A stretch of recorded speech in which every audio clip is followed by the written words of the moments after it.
రావు అనే బ్రాండ్ని ఈ తరంలో ఉండేవాళ్ళు ఎవరు రీచ్ అవ్వలేరు, జరగదు.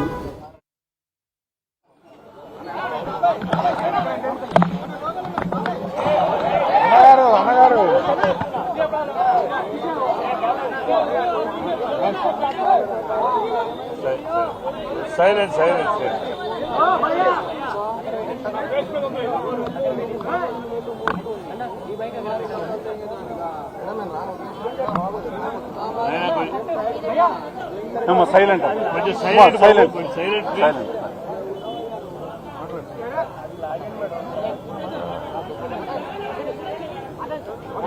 ఈరోజు చాలా దురదృష్టకరమైన రోజండి. మరి ముఖ్యంగా రెండు రాష్ట్రాల ప్రజల కంటే నాకే ఎక్కువ ఆత్మీయుడు కోటన్న.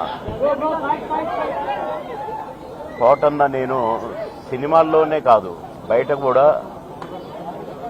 ఒంటరిగా కలిసినప్పుడు కూడా, ఫోన్లో మాట్లాడుకున్నప్పుడు కూడా ఆ సెటైర్లు యాజ్ ఇట్ ఈజ్గా సినిమాల్లో ఎలాగైతే పాము ముంగిసలాగా అలాగే ఉండేది. నిన్నగా మొన్ననే ఫోన్ చేశాను, మొన్న సాయంత్రం ఒక షూటింగ్ సందర్భంగా ఫోన్ చేస్తే ఎక్కడున్నావురా అన్నాడు. వాళ్ళ దగ్గర ఉన్నా అన్న. అరే ఎప్పుడు వస్తావు అంటే రేపు వస్తానా అన్న. అంటే చాలా బాగా మాట్లాడాడు. మామూలు జోక్ సార్లేవో ఇవన్నీ ఉంటాయి కదా మాయి. ఆ సెటైర్లతోనే మాట్లాడుకున్నాము ఒక 2 నిమిషాలు. నాకు షార్ట్ రెడీ అన్నా, నేను సాయంత్రం మాట్లాడతా మళ్ళీ అని సాయంత్రం చేస్తే పడుకున్నారు. అదేదో మందు వేశాడు డాక్టర్ గారు అని చెప్పారు.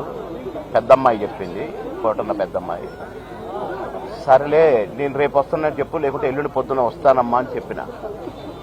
రమ్మన్నాడంట. కానీ దీని వచ్చేసరికి ఆయన లేడండి, వెళ్ళిపోయాడు.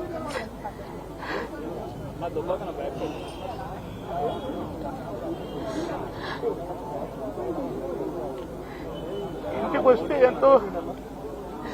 ఎంతో సంతోషంగా రారా బోరు కొడుతుందిరా అనేవాడు. ఇప్పుడేమో హాయిగా పడుకున్నాడు.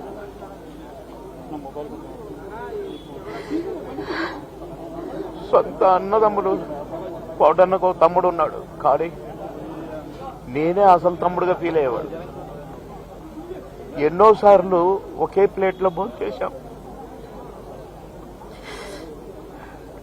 అన్నం ముద్దలు కలిపి పెట్టేవాడు నాకు.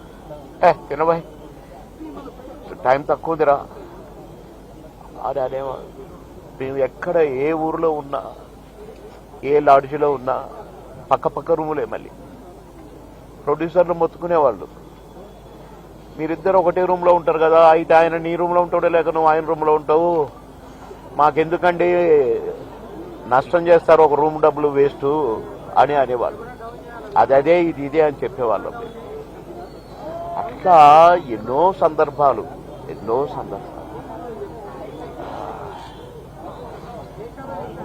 మాటలకు అందని సందర్భం ఆ ఇద్దరు.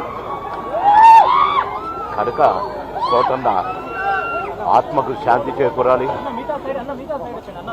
ఆ కోటన్న కుటుంబానికి ఆత్మశాంతి కలగాలి. ఆ కోటన్న నేను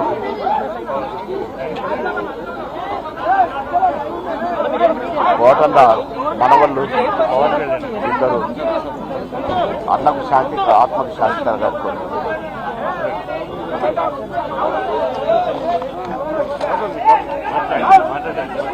అన్నయ్య